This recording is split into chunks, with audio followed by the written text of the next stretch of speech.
Messi se da cuenta y cambia. Pirlo afinando, ya cobra, pelota por arriba. ¡Gol!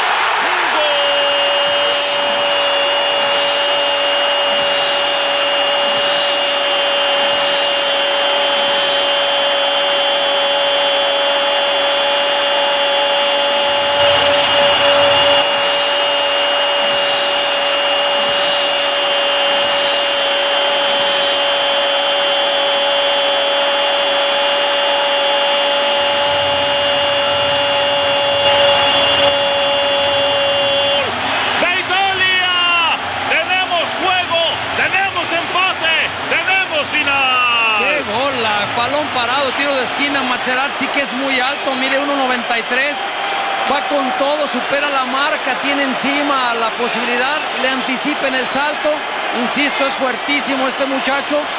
Y logra el cabezazo para no darle ni tiempo de reacción a Batres, pero ya pone la situación 1-1 también en el minuto 18. Bueno, ahí está una jugada.